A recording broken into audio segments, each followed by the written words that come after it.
دم باش تماشاوان تلفزیون روجاواج برنامه روش و بیر ريز سلاوي من بو بو مهوانی می ريز دار جهان بجار خلق برنامه ما ایرو ول سر ارکداری روشن بیران روشا نهاده روجاوای کردستانی و سرانسری کردستانی روشا نویسکان روشا چاندهی روشا چاپ کرنی روشا یکیتی دزگو سازی یکیتی نویسکارو روشن بیران روجاوای کردستانی به تایبت در روجا ایرو چه پروژه هنا جبوی و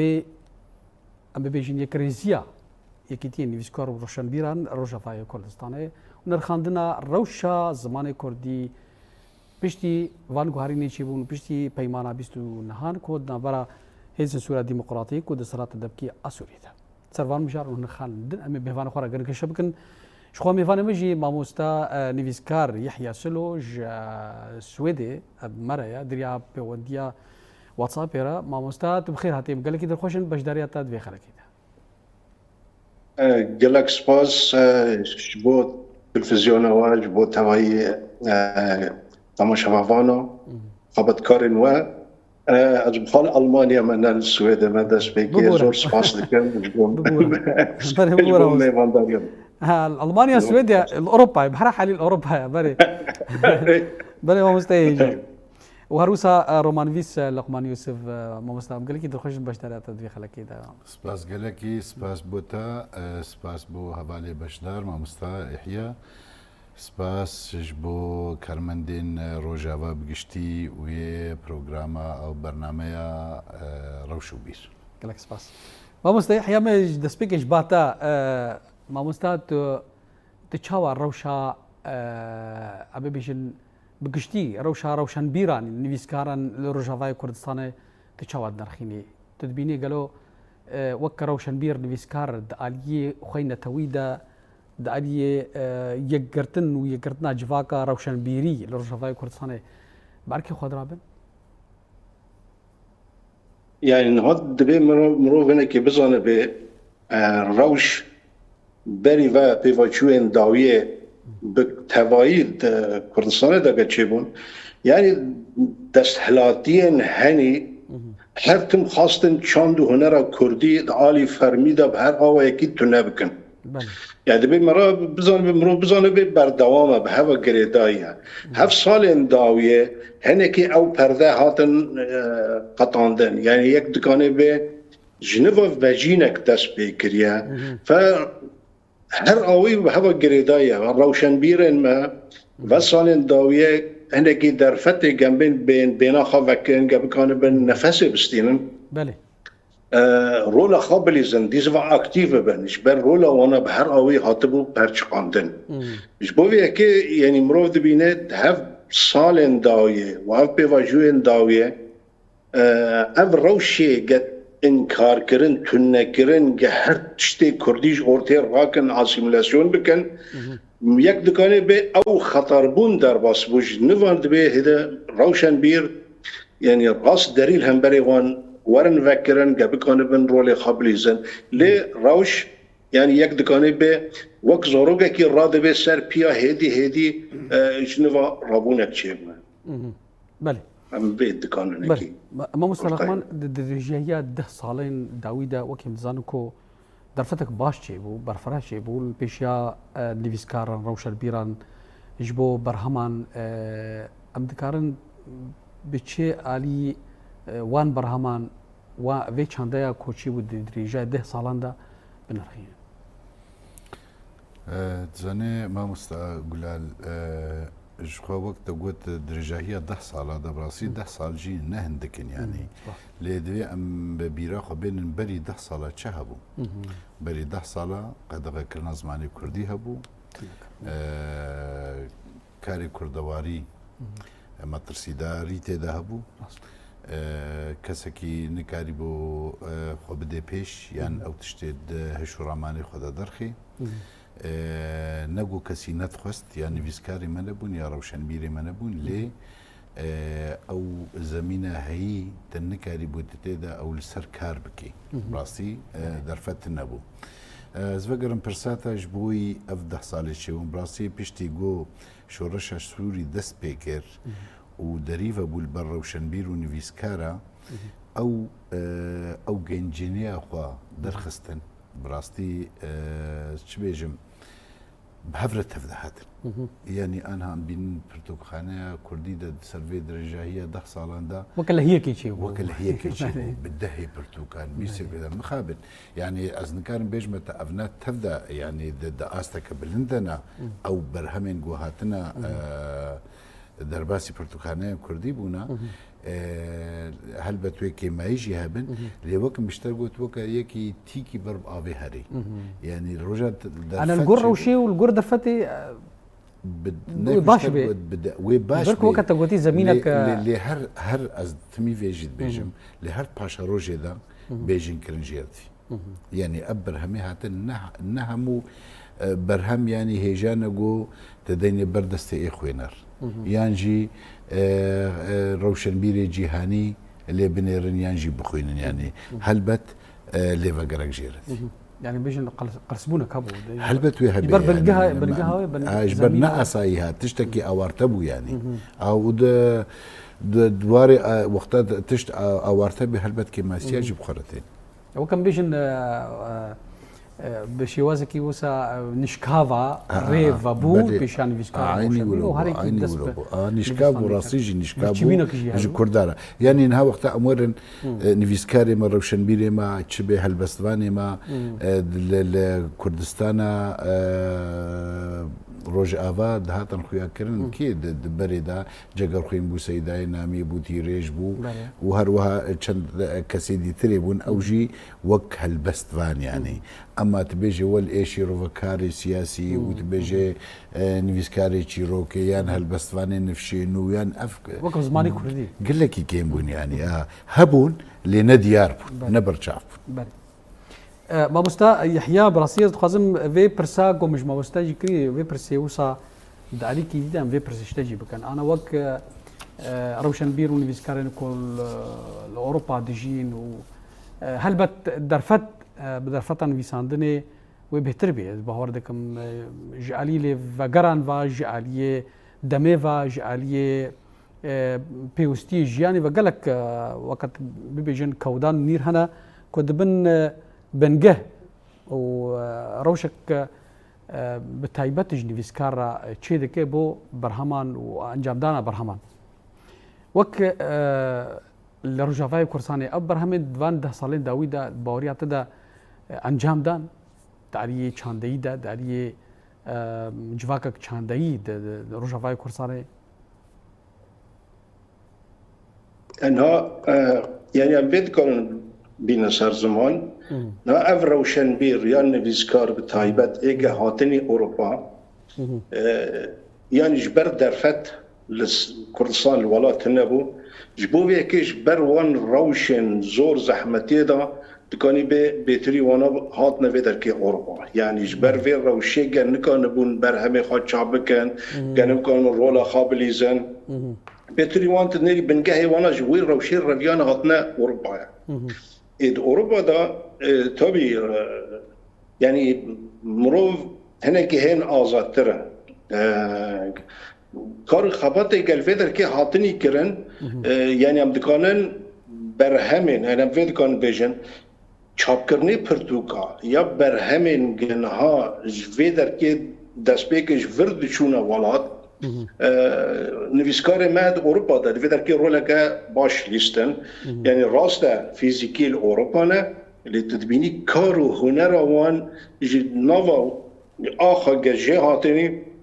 حشو مجارن و روحي و حسن و الورقه نكانبون هات الفير شاب كرن ريد كرن ولات رولك خد كاني بيت في اليدا ليستن اللي تشقص بيني سر زمان جريدان دبي الورد ورن شاب كرن جنوبا ورن بلا كرن دبي بيجينا ملات افدر فت بركين بون اف زور زحمتيها بون للفادر كانت تكاني بي رولك ليستن تجاري تنكاني بي يعني چاندو هنرا كردستان دا ايقال كرد لسر بيايشتي چاندو هنرا يعني تبي تجاري ام فيش بير نكن نا سياسة نا لشكرية نا افرولي خادريسن لإيقال ما السربيا هرتمشتي چاند و هنره گالری به ویدوی ام دخوازن و هنکی اکادمی بکن هنکی بزانبون بکن یعنی براستی ام پر درنگ جیمانه اش بر ام روشید زانن لیچی ام دکاننی دبی زو ام بکن بهده به تکنیکا نوا گم بکن بین چاوا روشن بیر ما رولا خبلیسن نفسکارن ما برهمی وان ببین گالری در باسی نوا گل ببین یعنی ام نکنن بین تابی یعنی جبوه پرجرا گرکه والا بونه يعني ما مستعنها تتوي والا بونه 10 سال داوید دکانی به نکانی جی خواب بگره تتوي باشه دیسا دبیم دست پیکر نکه بله نها تتوي وقت هيكو روشنبير والفيسكارن كو الأوروبا يدجين بهترين ام بيجن باندورا اكاديمي لسروا هاي جبركو درفت الأوروبا هابو نال بدره یک فیده کبون یعنی نه تو بخواستی نه خواهی و در کنه داین و اسلامی چند هنر اروپیال و در کنه ام بین فالابون چه نبیه نویسکار انوان هر تم بردوام کار و خبات کرنه گیشنه آستن به دمیره دمشن یه من نامش ولات هاتن درفت تونه زمان خواب کار بینی درفت تونه تکنیکا یعنی رمان نویس هر جورای نویساندنه هم بله یه هبون بین حلبست بون کاری بیای بلی وقت به رمان پرتوکن لیکولینات هر جورایی بگره نه او ازموناج خرانی نویدر که به تکنیکا و نویسکارن داینوستانه به اروپیارا و هم چاپ کرن یعنی تکنیکا گهید خدمت چاند هنری دا فیده جدیدنش بوده که یعنی تلفر نکانی نویسکاریه بکی نکانی پرتوگی خان بیشن در باسی نوا و ولاتا بکی یا بیشن بیشی گورت میبه اکتویل به دبیت تکنیکا وان فیلم بگی تبزان بی اصلا وی چند هنری گشته کیه هر حالی میدن یعنی کلتور ناب چاواتی چاپ کرن روش چاوایا جبویه که فیده پر ویدر که در فتح الگلور هنی فیده جدیدن بله ما مستلقمان انا براستيجي دماكو وسا دبي بحثا مروفي نويسكار روشنبير أبا جادا كردي دجو دام قال جاراتي تكوتن بمروفي نويسكار دنگ ودانه وعم بيجي درشمي بارتيانا مروفي نويسكار رومان فيس تاكي جار أبا بيجن سينوري الكود راوسته قالوا دكاري بهتر و بيجن جريداي بدوزو كي شيا كردي نتوي كردي و ينجي دميني باشوي او هشمنديا بارتي دي ماندوري البرهمي دي برسك چه بيجن برسك هنا كيولو هستيار براستي ما مستا روشنبيري يعني نويسكاري يعني امور لسر كسايتا هي نويسكار تتخوازي بيجي كا يعني توينات شلو بنرخيني ايمد بيرو بهوريا مدى يه نويسكار شخوا كاري وكاركي خبخشة يعني ندل همبر درافا ومالي دنياي كارتكي يعني هلبت او نامي كويناه هي تخوازي خدمات جملاتي خربكي السر برساتا انو جريدا ناوي بارتيا فايان ولا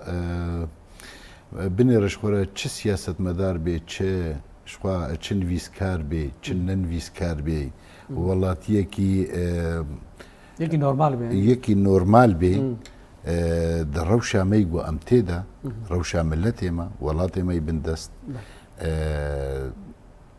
يعني هما سكاري بيجي بيشيزك ماكبوني ايدي سياسة مدار جبر روشيل برشاوي خود بيني جبر فيه كي نكاري دوري تفقرا سياسي بكبي لي او ناوي واتي قو اي نويسكار اوا برنسيبي خوارا دستي سياسة مدارا بكي جبر شو اباتي قلت اري برنسيبي خوارا دستي نا بارتيان دك نا شو ازفيد بيجن انا وقتا امزلالي بيجن تفقرا سياسي كردي د سوريا دا شخوش 57 هاتيا دا مزراندن حتى ايرو يعني تبزافي واي برشعف خوياناك هكا ام نبيجن تيك شوينا لتشتك دس نخستنا جبر فيك يعني وقتها سياسه مدار نكاري وتشتكي بدس بخيوين فيسكر هاري خوار دس يبكي هنجي او كراسه براستي لي اما ام بيجن بردوري واجي كيفي او جن نجار سريه تنكاري يعني ت بچارنوسا ملتي خوفا جريدايا بيش تقر جوارا وك نبش قر تكاربي تكاربي فشاري بكي يعني الجور بيرو بهوريا خاطر بدي بروانا تي واشاشي تيافا تريا ازنا بيجم بلكي هناك جي بيجن والله افنا وقت عربيت بمبالغه اي فيسكار خد سيان جي اي روشن بير خد سر سياسه مدارمي جبرتم اي سياسه مداري ما شخوت زاني قور برجولي وخد هالوستا وانا شيء اي اسم مخابن يعني استخازم هنا كي درفتي بدي ما مستا سياسة مداري مد بيني خو سياسة مدار بيني خو فيلسوف بيني خو روشن بير بيني خو رومان نفيست بيني خو تشيروك نفيست بيني خو البستفان بيني يعني هر تشتي بخو فقلدي يعني او نابيني او نات سنجرة كده كارتكي جو دوز وهيفين ملتكي ابدي برشعفي خو نا او دي هرتش بدا ابنا شخوا افجهتك تشونيا نبص ايدي جيم خابنيا تيك تشون بخويا ابنا جبر فيك اركي روشنبير جو ببي اريكار جبور دانينا سر ريا راست از فيد بيجم يعني نقو از دجماتي بي سياسه منا اي سياسه مدارجي او جوكاركي خو بخش دكي وهيفينا ويهنا وانا يعني ارمانجا وينا هيا جبوي بدس خصنا ما في ملتي اخوا وشو حرمتها مجواره ليه دمج او ببين ولا وكا شيخ ومريدا اي مريد هما يعني دستي خوش وارديني ونيفيسكار جو روشن بيرجي دستي خديني سر هفدو كان باخيه بنيفيسكار ما مريدي بارتي سياسيه افكان باخيه قولوا ببي تشي نابي افشاشه يعني ليه الدكاري فيجا افناجي توري امام الدكاري نبي جيب قلم بري نهر نفيسكار جو خرادستي سياسه مدارات كي قال لك نفيسكار هند بارتيين سياسي دكار دكن لي وك نريني خو وك ديتنا خو وك يا جو خزمتش دوزا قال خورت كي اوي لسرويت خبتي نوك او سياسه مداري قول سر فرست اوي نفيسكار بيهتر سر كفتي بباريات هلبت يكون نفيسكار ازاد بينوس اخذ ودفي ولوبي ودفي ابي يعني ما مستبراسي انا الجورس البوريين مرتي جهاني انا مزان مكسب جوركي مروفكي اوجي كومونيست ودماكو او الرومانا دايكي الام نفيسان حميد خزمتها الراماني كومونيستي بلي بلي نا اهمتي انها وقتها قلت او قناغي ديروكي امنكار نتفلو هفدوك يعني قناغا ما ينها امتدا نوك يا شورشا بالشفي يقول لي بيرا ابوي روسيا يعني والله جيفارا وقتها الافي ولاتي امريكا باشور وكاركور وتالي بوليفيا يعني ام ناخذن ام بدنا برحفدو هر ملتك روشا كوي جداها شوي كارو خباتي جدا نجيدي تري نفيسكاري ويناولو بلي اسكارم مانها ازبيج مولا ديستوفسكي فلانتش غوتيا يعني البير كامور رومانا غريب يا غريب قلت نفيسيا مع اسكارم ايمجي هنقو ازبيج مولا جقر خوين هالو نفيسيا وفلان صالح احمد قالي هالو نفيسيا ايمجي يعني دستاني المهنه امجي قالك ديرو كاما قالك زنجينا فارنجا ليه ازن كان براسي بر هر ملي يمشي وي الجور ظرفتي دك الجور نيرو كودان بلي عين ولي براسي براسي كديها كو قالك بارتي ما سياسي جانا كتنا برجماريه هذه راسه ما مستحيل براسي دبيشن دبيكو كاسيتن كو بششرنجي او شطرنجي دليزن او روشا خا يقولوا ما زدكي لو تشاف ديره بيهتر روشين استك جا برسام اوا كاسايتو روشن بير نفيسكاري لاوروبا بيهتر تشاف ديري روشا بيجن نفيسكاريه وروشن بيرتي الروجافاي كردستاني تدبيني قالك سازيه ما كيتي نفيسكار وروشن بير هنا بيشتي كو أفقا جوهرين تشيبو ولفاتنين دابرا دسترات دبكي آشامي وهيز سورة ديمقراطية وريفابريا خوسرجي تروجا إيروجي هين أو يكتي نفسكار روشن بيرا هينجي أو درزيها هينجي أو دابشكرنها يا جداهيها يا تشاو فيرو شاو عند النرخينة يعني نبري هرشتي دبي بزون بن تدستلاتي أما تنمو دستلاتي يعني دزجنا دبي دزجتها بن دزجت شاندو هنر إيجاد على نفيس يعني بين نفيسكارا لا هر ولاته كي دزجاي وانا هنا أو دزجا كارت كنيش بوفي هر يكيد تدبيني يعني البشتوينه وقسم كان درفتن هر عالی دا بگرد پشتانه جبوی که یه متشتکی ویاوی تو نگو یعنی هنه که وسالین داوی بچه درفت چه بون گهنه که پرتوگ وارن چاپ کرن ام بیشن پیشنگهین وارن ملت هبلی ببه نوا ملت دا زبان کردی ها تد پیش خستن لی ام ندست هلاتن جبوی که اف دستگی وارن آوا کرن دستگن هنه که میوان تجانی سر زمان یعنی که دستگی تفگر و گردایی گور خاک قالبا چی بکن اینهایی رو روش خاطر گواردن سوریه داشت بر روش سوریه 10 سال اره داویه ولی نبیله بود بله نهار روش هین تفلیه هوا ویب کده هره آلی سیاسی دا امزانی تفلیه هویه که مازن چی بود آلی لشکری دا بنا هفتف گردای مسئله نویسکارا و آلی چند هنری و گردان وید کن بیرین لين نفيسكار عم بين روشن بير د روشه بفي اويدا دبي نيل بن او يعني تيرا دبين خطابك دا انه هو زمانك جا جريدان بهفدوا جريدان شي بكي دبي خداني او هالوست من کارو خبات خواه تجاری سیاست را دبی تجاری درش کارو خبات خواه برندن مورال ملت دوی آلی داده به هرتم برهمی خواه چاب بکن بلا بکن لی روش ویب کده هره حیان ها نبیلیه یعنی نتنی البامه لشامجی نبیلیه هرم تب تبلیه هفتیه تب تأثیر خال سر روشن بیرا دکه بخوازینا خوازینا لورجی هنه که تشتيقتي بلادك علي الرامان دا تورا بيري بيشنجي قال شامي تشيبن يا البام الهرم ماذا تشيبن فروش هي نبليا ام فيد بينها لاديس دبي مرو دبي روشن بير بياوي كارو خبات خاب بردام بكن بخا كار نويسكاريه نه يعني كاركي افراندنه تدا كاركي ابداعيه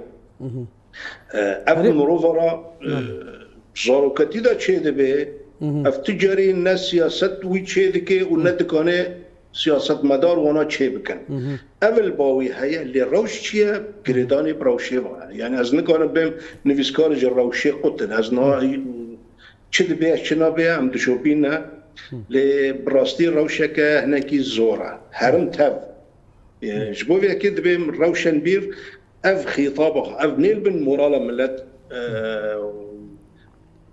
تشتين روشن هني تشتكي نيجاتيف يعني سلبي اللي بكن برهمي خاد به هتم بردوام بكن كارو خبات خاب بردوام كن تقدر فتهبن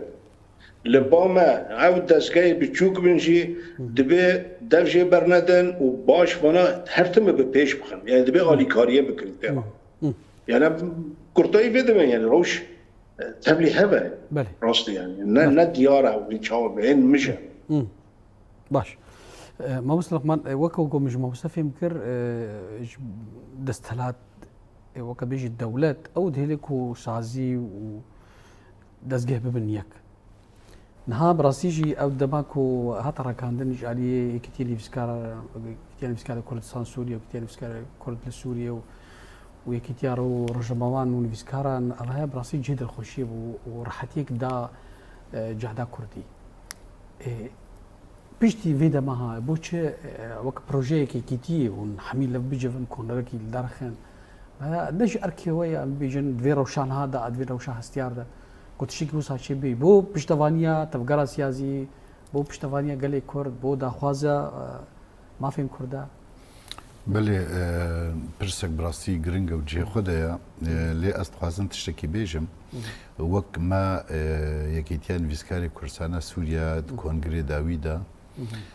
ما بریارستاند انه ام الهولداني يكبوني بكن ام لفقرن يعني او بريارجي براستي كارد بردبو ددما بريد صالة دا ام وك يكيتيان فيسكارين كورسانا سوريا ويكيتيا جيشتيا روشنبير فيسكاران ام كتنا دانوستاندني دا ودمك باش مكاري هفبش بهفركر براستي ام جهانوي بلاغو ام ايدي ام تبلي هفدو بن كون جريكي يكبون الدار بخ مخابن نجو كسي جي باز دا نما ونوانا للوك مجفاها فالا فيمكر انه ام بركه نجمر قوتن دفي ام بيشي كون جري خوا ام الدار بخن دا ام بكنا بريار وام تبلو هب اف قوتن بري چن مهاكي سر عليكي تني دي بيجي اف سر اذا ازيد اما رخيديش براستي ام جينها فيغا البنداوانانا كونغري خلدار بخن كاتش برسل جمواها ويش كرياري يمكن ام نزان يعني اريني انيني نزان جبو يكيتيان فيسكارين كرد لسوريا ام تشوزاني 2013 دا ام هاتنا يعني يكيتي هاتيا دام زراندن ام يكبون دورا او انا كوكي غوتشيبون ام بون دو دبش نتشتكي فشارتيا هولدان شيبون ام لفقرن دبري دم هذا براستي از تخوازن فينا بزلالي بيج مجبوي جماوري ما ايغو غازنا بك يعني ما رخنا بك زانبي كراستيت كودري دايا واز قوتنا اد بيجم از برسن برده يعني از نجبر خود بيجم لسر دا خوازا وانا بيشي انه امي بالكاس بي بدنوا بس ام تبلي هفدوبن براسي جي كيف خشي ابو الجماجي بشرط وبمرج بشرط ومرج تفيقو بريارا كونغري مجيبو افنا انه ام تبلي هفدوبن يعني ام تا اصلا جا تشينكن وتري جرياجي ام البرج عبي خونا بينا لي مخابن بري دمها ام بشتي دانو ستاندنكي ام رونشن بهبرب كوميتك جبا ما يك جبا وانا شرط ومرجن دانينا برما يعني وكيكي بيجي اشترى بهشكرة از بجمة از يكيتيناك هر هولدان مكي قربان وحيران تيفا قرهان يعني يكج مرجي وانا قوتن قو هشتي اندام يكيتيان فيسكارين كردستان سوريا هي الكردستاني الهرمة كردستاني والاوروبا افنا دفي انواياغ بكن يعني ما في وانا بندنك داني دا ونجد البجارت نيدا يفتشتكي براستي يعني وقت بيجي هفالك يخوا تدرك في جاكيتي و نبي ويستي جمرة بجارك يرا افكرنا جبوي ايدي فيت هالي ما فهمكر او جبوي يعني كرنا حنجات جبوي نكن تفيولوجي از وك لقمان يوسف مجوارة قوت وزاني أزبري سروكي كتيبهم مجوارة قوت تفيولو كونغري والبردرية وأرس بربرس برقوت ناخرة كونغري والدارخن أمي بي شرط مرج انت بلي وابن بس أم ببنايك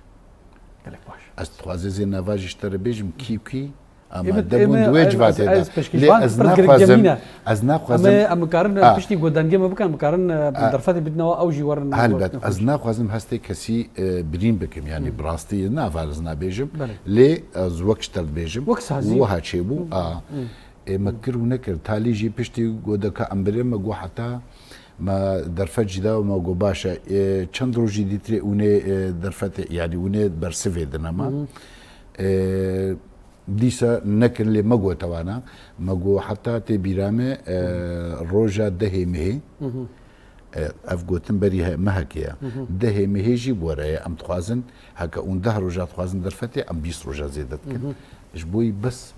برسفها ما بدن بأريني أم هيفيد كن يعني شعب ملتي مجل مايا روشنبيري المال ملتي مخابن حتى إيرو برسفنا دانا فيجا أفر شامايا يعني بيجن أو هي كم هولدان تكشو هو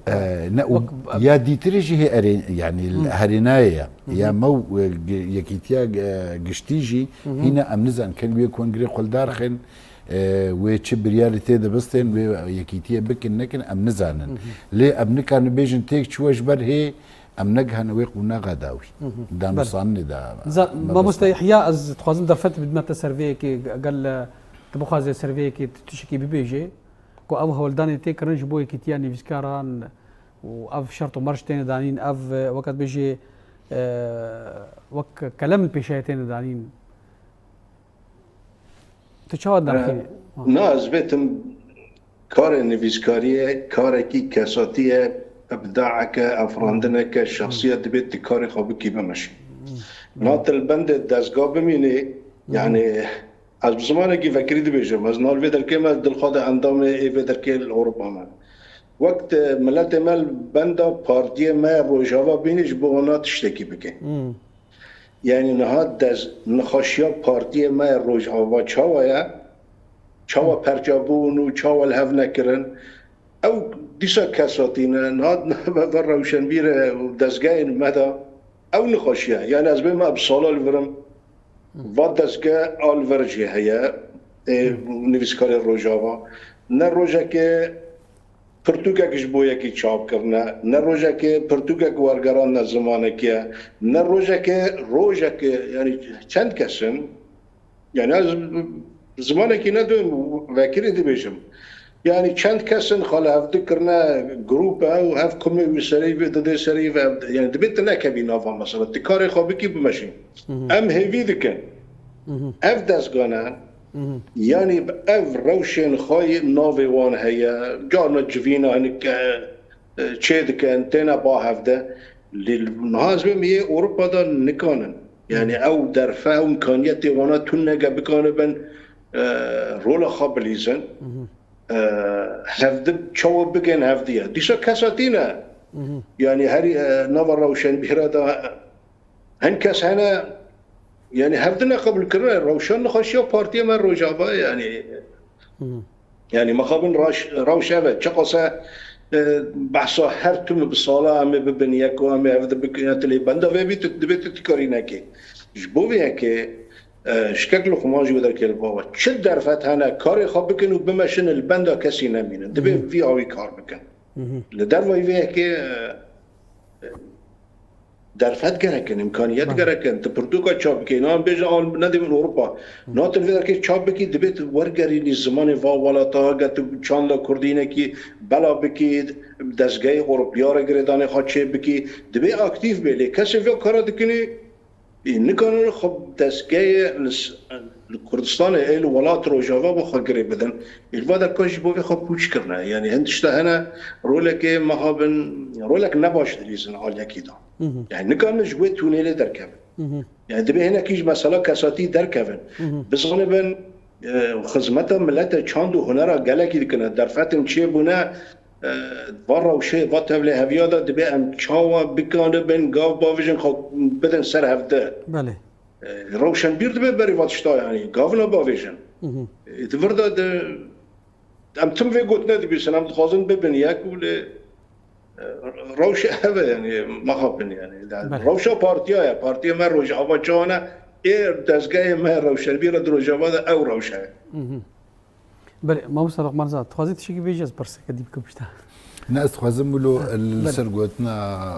أخافتنا ما مستا استخوازم از تبرش مكل السر واري ريخستني يكيتيا نفيزكاران يانجي روشن بيران مبرسر دوي چارچوه بدا يعني قبول سر كاري كسانا هر كسا كيش خواه بنويسندر ناسك نبر دواما هم خص بيش بله بله براسيجي شخوا بروفير روشن بير دما كل بداية يكيتياك بينو درها تكاني ناقل ما مستان أنا براسيجي تيس جبوز زاغون كرنا زماني كردي وجبي فرمن كرنا زماني كردي لسوريا ببي زماني دويام وك كتين فيسكار روشن بيران چه كارو خبات في علي دكرن چه بكن يعني جخواد فردا رولا روشنبير ونيفيسكارا براسي افنا ناي دور خستن لي جبر افنا بدزگهن سیاسی و یعنی پارتیان سیاسی و تفکر سیاسی و گودون استاندل سر الگل شامی کرن شخو شاشیتی جور دست بکر روجا گوکتنا دانستاندن دا زمان کردی انزانم جبیر کربون یعنی چه مبست واجبو ام نزانن يعني وك عمل شفا قرن ذي عمل هنجي فقرن شما بجيران دنقو زماني كردي حكومة سوري أو دسلات سوري قولي بنري ينجي برياري ببدي وك زمانك نشتماني نشتماني وين فرمي بي يعني زاني زمانك وقتا نشتماني بي زماني سرياني جي نشتمانيا زماني تاتاجي اي قرباطاجي انزاكيجي افتف زماني نشتیمانینا چماته ای کردی ملتک دتواد دوامین تسویان جیاد دوایت سوریا دا تیل زمانی ونا بنیری وسر خاكا كوي ديروك جديد أبلي لسر خاكا خوا وديروكا ويد في ولاتي دا أفاكرنا في دريزقرنا يعني رزقاركرنا في ولاتي دا رولك سركبو چماتی وینا ولو یاخ بکی چماتی ولو بچوک بکی مخابن افغازن و افران رال تفکر سیاسی یا گو پجراندن دست بکی دا وجه ایرو آنهات قالوا پجراندن بپینگافک آرینی منابشن کا پینگافا آرینی او پینگافک آرین بود بيجي تبي أزير د حفتيه دا ضد مجمرة دمت تزماني خو بخويني أفا ما في كردا أفا ما في روشنبيري يعني إيه شاندية كردي نأفا تشتكي براستي أفقلناها كي ديرو كي بو هاتا كرن جبر فيها كي إيرو بيدا جفيكي لي بيدا چه تفكر سياسي بي چه دزگه روشنبيري بن دفيل سرفنا نراس جبر أف درفتا ديروكي گوش دستي تشو يال تدفكر هي ويا نافا يعني بيجي وكا أركي روشنبير ونفسكارة دفيكي دي شما بس غيرك بتشرابن يعني فالبندا تفكر سياسي بيها يعني تزاني قالك درفتنا قالك درقهنا تلي بخي تدنجي خو بجهني جيهاني تبجهني دسلاتا سوري تهري دانوصاني يعني تخو فرز بكي نا تنت البندي وابي حتى او تبميان بيراتا ببن يان دشي نشتري يعني تبقى اساسي حتى حقرت النخوه دي حقت النخوه دي ما في خو بي بله تل ما في خو نقر هي ادبجم كشترا نايني بله بمستريح يا انا اون الاستا بجن اوروباي وك كتي قولنا جمد دم قطب دم ناي جابهم نها دنك اشترناي ما مستا دنك داكي كلام كنا نها امو ما بستلقمان ما صار شيء لسر وي خزنامه مرسومي سيزا دركت جوج سروك سوريا دمكي احمد الشرع دركت جو زماني كردي زماني كي نشتمانيه نزمانه كي فرميه د سوريا د بيوك زمانه دويم د سراسري سوريا وك روشنبير نيفيسكار اركيوان دويكي ديتشيا ون اوروبا وك نيفيسكار كرد لاوروباي ام زانم بدها بصداء نيفيسكار وروشنبير كرد الاوروباي هنا چت تجوا خواستن جو في كارو خبات بكن دا وقف شاركي سر دسلاتا دمكي اسوريا بكي كو اف زمان ببي زمان الدويم لسرخاكا سوريا و بزمان فرمي نزمانه كي اجتماعي كو حفتيه 2 ساعات يعني بيجن 4 ساعات 6 ساعات بدن زمان يعني روشنبير اوجي برشاكي كارو خباطه لسر عردنا لبيدري يعني ازبي دبي معفدس جاين هني بأب روشيخا دبي كارو خباطه خدا بين بهر جورين جالكي خا بردان كن داينوستاندن خا بكن بين افدس جاي روشنبيرن اوروبيارا بدن داينوستاندي وارا چه بكن روشا زمان كردي وقت زمان كي جنبين فرمي الورجي يعني وقت اعترافك وري الناس كرن دبي هنا كي دسجايد فادا كذا رولا كي بليزن جريدان يعني بكامل تأثيره كي بكن يدن لبدر كي سياسة مدار أنا وقت سياسة مداري ما كلها برلمان ده دارات جي خاطرتنا او دکانن بوانت گردان خود داینو سالنه خود چه بکن سروان هلوستاج بر مجارا کردی ناد سوریه دا یعنی مجارا سوریه تفهین گفتو گویا دا لیتشتی هری بالکش نه هین هر کس یک يعني عم بينج بوجا اف سيستم ببي سيستم كفرمي اف سيستم سوريا يك جوان دبي بيكاتين سوريا دبي ورن ناسكرين چاندو هنر وان زمان وان دبي روشن بير دفيوري دا دكان رولا خابليزن يعني فدر كي برجارم بين درفت هنا تبكان بي خابگيني سياست مدار ديسا دبي نويسكار جالاكي دبي فدر كي ورن افاكرن بزمان فان ولاتا دبي وري بلاكرن اف روش تشيل سر عرضه دفردا دكان رولا خابليزن وغريدان خاب عرضه و سر عرضه بين روج افاب خدا افجي دزگاين گهني دبي في مساله تجاريجي حل وسط سياسي تشتكى اللي بين سر عرضه يروشن بيرا دبي فينه دفجي برنادن زمان دبي بلا بكن بزمان كردي نوا اي برتوكن بكن جواكي تشتكي دبي في زمان نوا هرم مدى گریدانک پیوا هربه لیوی ما اوروبا دال بدر که دکان روشن بید ورونه که خود دکان مزن بریزن بردا هم دبینن یعنی مثلا بین گریدان ما پر کسانه باجاری کم تیدا ای در دوره سر زمانی کردی پرجارم آخافتنه دکن چما یعنی آستان شونه پرچدنه کردستان جی پرستینه کرن یعنی روشن بیر دبیدوی که دا هیزکن هف هیزا خار راست بکاربینه بید دکارن یعنی کردایه بله ما مسترقمان أنا يعني أمي بيجن تي شاندي كردي هنا عاليان ودشن شامي ودانسون شيء بخرج جربك هاي أجبو فيه كي جرجر جارا مثلا أمي بيجن هوا كي كتيا باريزران باريزر كرد بيجن بي أم باشجوه كري جالي تفكر سياسي دشن دانسون كن بيكو شاندك زاغوني أمي حقوقي دعوة هاي بابتاس أبغازن وجي جموناي كرن كوت أبغار سياسي بقولن ميسكار دعوة تنانا هيك شكون خوشي ما أتبجم تدستي خداني سر بريني براستيجي يعني ما مستا كده دسبيكا خافنا خدا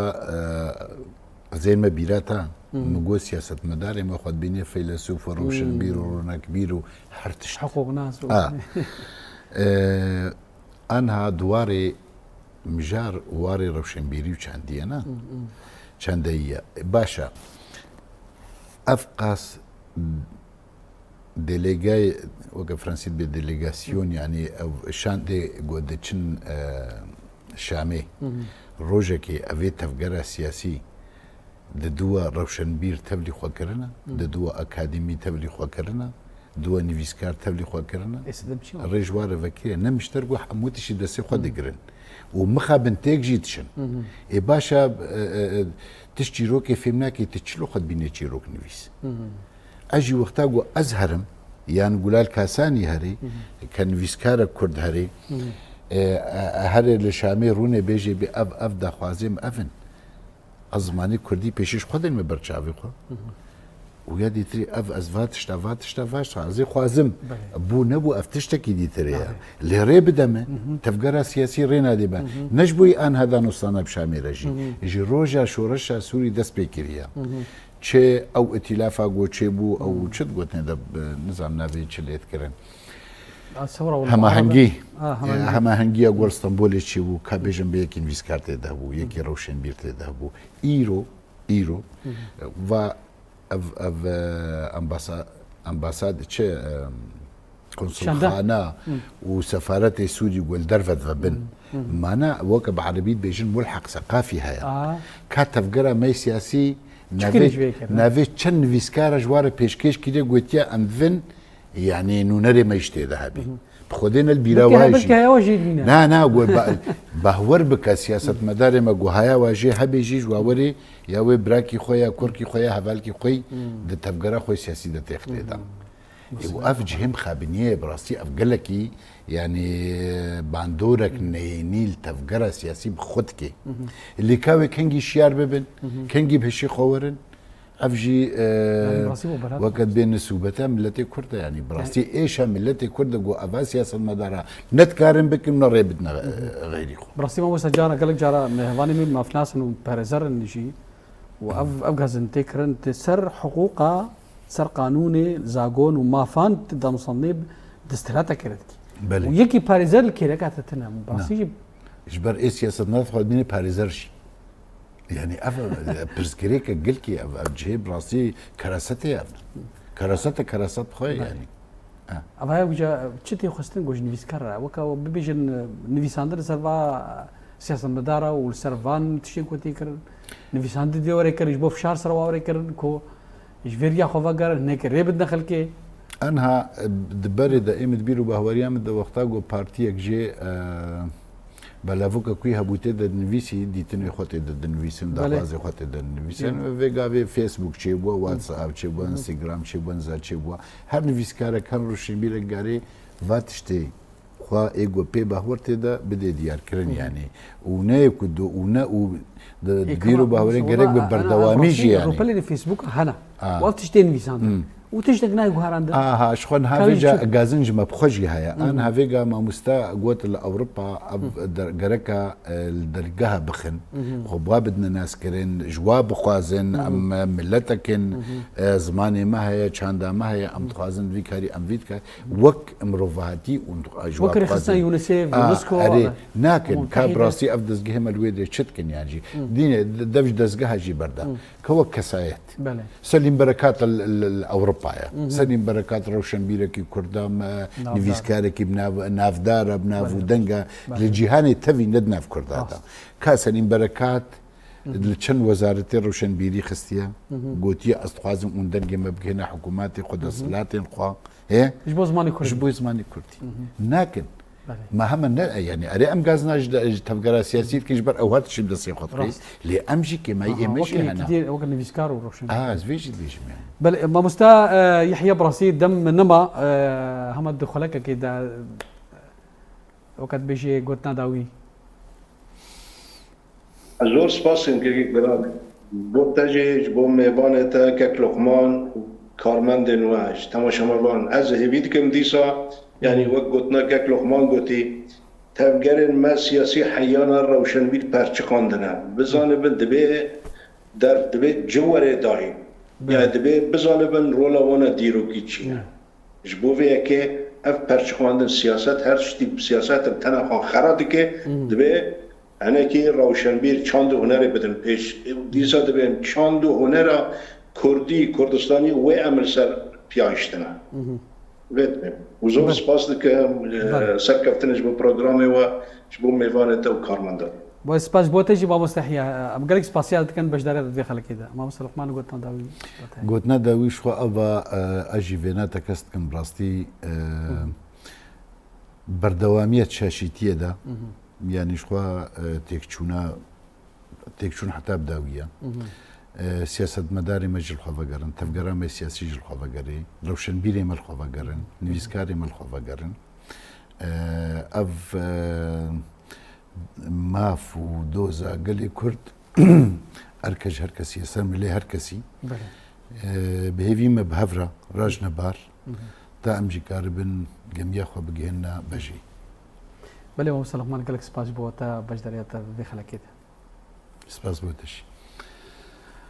بله تماشاگران تلویزیون روجاوا وی هوا امکان داوی خلق برنامه خوی ایرو تمشارک دن و مهوان دن منت خیر و خوشیده